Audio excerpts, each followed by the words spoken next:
India is a country जहां साल के 12 महीने 365 दिन लगभग हर जगह चुनाव की ही बात होती है। वैसे तो 2024 के चुनाव को लेकर अभी कुछ महीने बाकी, लेकिन इसको लेके पार्टियों के बीच जो टक्कर है वो अभी से शुरू हो।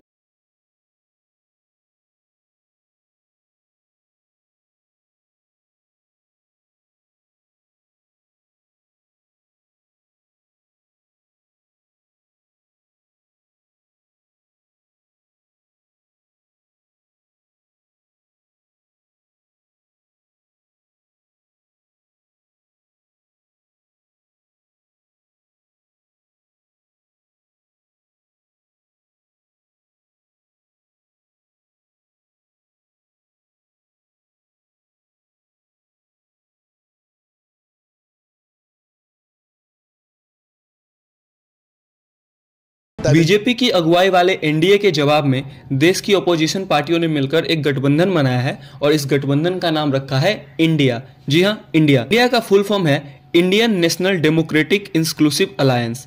इसमें कुल 26 पार्टियां हैं, जबकि एनडीए में प्रेजेंटली 38 पार्टी शामिल है। जी हाँ, इंडिया के कंपैरिजन में एनडीए में पार्टियों की संख्या ज्यादा है। सवाल यह बनता है, क्या एकजुट विपक्ष चुनाव में कुछ कमाल कर पाएगा? एकजुट एनडीए, जिसमें हाल ही में बहुत सारी नई पार्टियां शामिल हुई है, वो 2019 की तरह ही बड़ी जीत हासिल करेगी। प्रधानमंत्री के अनुसार विपक्षी एकता छोटे दलों के स्वार्थ का गठबंधन है, जिनका एक ही मोटिव है, किसी भी तरीके से सत्ता हासिल करना। इसके अलावा प्रधानमंत्री ने एनडीए की मीटिंग में 50% से ज्यादा वोट पाने का दावा भी किया है। एनडीए का वोट शेयर 50% से भी ऊपर जाएगा। अगर हम एनडीए की बात करें तो इस खेमे में अभी प्रेजेंटली 322 सांसद है, 322 एमएलए है। सबसे ज्यादा एमएलए बीजेपी के पास है, जिनकी संख्या 301। एकनाथ शिंदे गुट की शिवसेना के पास 13, टीपी पशुपति कुमार पारस के पास 6, एनसीपी अजित पवार अपना दल के पास 1 और 9 पार्टी ऐसे हैं जिनके पास एक भी सांसद नहीं है। क्वेश्चन ये है कि जिन पार्टियों के पास एक भी सांसद नहीं है, उनके गठबंधन में आने से किसे फायदा होगा? अगर आप में से कोई भी जो इस वीडियो को देख रहा है, अगर वो पॉलिटिक्स को समझता है तो उसे पता होगा कि इन छोटी छोटी पार्टियों का कितना इंपॉर्टेंस होता है। क्योंकि अगर रूट लेवल पे देखें तो ऐसे ऐसे समीकरण बनते हैं, ऐसे ऐसे इक्वेशन बनते हैं, जहाँ ऐसी पार्टियां भी जिनका एक भी एमएलए नहीं है, बहुत ही ज्यादा इंपॉर्टेंट रोल प्ले करता है। ऐसा होता है कि इस पार्टी को जो सपोर्टर्स होते हैं, वो जिस गठबंधन में शामिल होते हैं, उसके प्रतिनिधि को वोट करते हैं। तो ऐसे में जो वोट कटने की प्रोबेबिलिटी होती है वो कम हो जाती है। अगर हम एग्जांपल से समझे तो जयंत चौधरी की पार्टी आरएलडी को ही ले ले।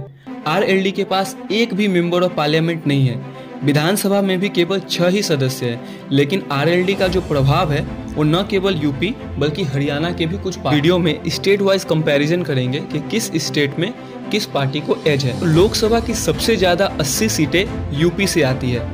2019 के रिजल्ट के अकॉर्डिंग इसमें से 64 पर बीजेपी, 9 पर बीएसपी, 3 पर एसपी और 2 पर अपना दल है, 1 पर कांग्रेस आगे है। अगर हम कंपैरिजन करें बाकी से तो यूपी में जो बीजेपी है वो बहुत ही ज़्यादा स्ट्रांग है।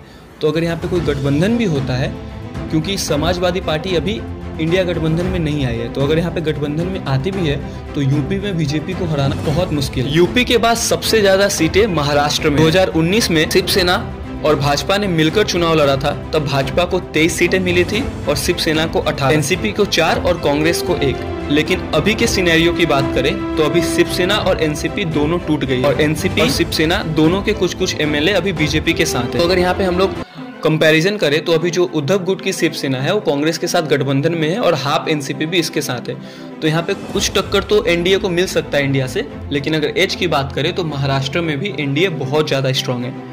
इसके बाद आता है वेस्ट बंगाल। यहाँ पे लोकसभा की कुल 42 सीटें हैं। 2019 में यहाँ 22 सीटें टीएमसी को मिली थी, 18 बीजेपी। यहाँ 4 बड़े दल हैं, टीएमसी, बीजेपी, कांग्रेस और सीपीआईएम। अभी बंगाल में 3 पार्टीज एक साथ आ गए हैं, टीएमसी, कांग्रेस और लेफ्ट।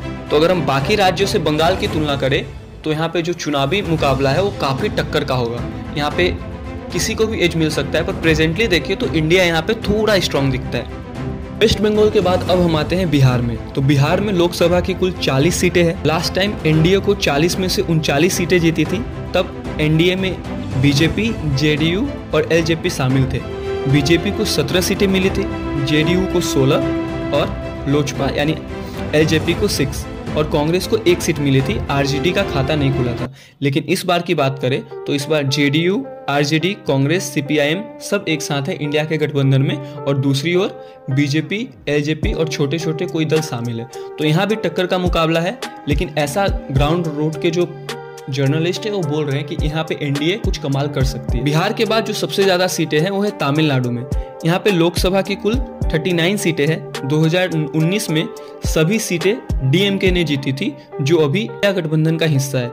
तो यहाँ पे एनडीए काफी कमजोर है। इसके अलावा मध्य प्रदेश, केरल, कर्नाटका, गुजरात, ओडिशा, राजस्थान ऐसे राज्य हैं जहां लोकसभा की 20 से ज्यादा सीटें हैं। मध्य प्रदेश, राजस्थान, कर्नाटक में कांग्रेस और बीजेपी के बीच सीधे लड़ाई है। पिछली बार राजस्थान और मध्य प्रदेश में पूरी तरीके से बीजेपी ने डोमिनेट किया था, पर इस बार राजस्थान में कांग्रेस की सरकार है, जो कि पिछली बार भी थी। तो यहाँ पे लगता है कि कांग्रेस को कुछ सीटें ज्यादा आएगी पिछले के मुकाबले में, लेकिन अगर बीजेपी से कंपेयर करें तो बहुत। गुजरात में बीजेपी बहुत स्ट्रांग है, जबकि ओडिशा में भाजपा की टक्कर बीजेडी यानी नवीन पटनायक की बीजू जनता दल से है। तो ओडिशा अलग केस है। इसके अलावा पंजाब में आप और कांग्रेस मिलकर चुनाव लड़ सकते हैं। हरियाणा में भाजपा और कांग्रेस की सीधी टक्कर है, और हरियाणा में कांग्रेस थोड़ी स्ट्रांग दिख रही है, क्योंकि वहाँ के गवर्नमेंट के खिलाफ जो लोगों का गुस्सा है वो बहुत ज़्यादा है। और अगर पंजाब की बात करें तो पंजाब में अगर आप और कांग्रेस मिलकर चुनाव लड़ती है तो यहाँ पे बीजेपी को बहुत बुरी तरीके से हार का सामना करना पड़ सकता है। इन राज्यों में अगर जो अच्छा करती है तो वही सरकार बनाएगी। तो ये हमारा एक छोटा सा एनालिसिस था। तो अगर अभी चुनाव बहुत दूर है और मुद्दे बदलने में, हवा बदलने में 1 मिनट भी काफ़ी होता है, तो देखना दिलचस्प होगा कि लेकिन इस बार इतना तो कह ही सकते हैं कि इस बार जो चुनाव होगा वो ना एनडीए के लिए आसान होगा ना इंडिया के लिए आसान होगा। तो इस पर आपकी क्या राय है, आप कमेंट में बताएं। मिलते हैं किसी नए वीडियो में।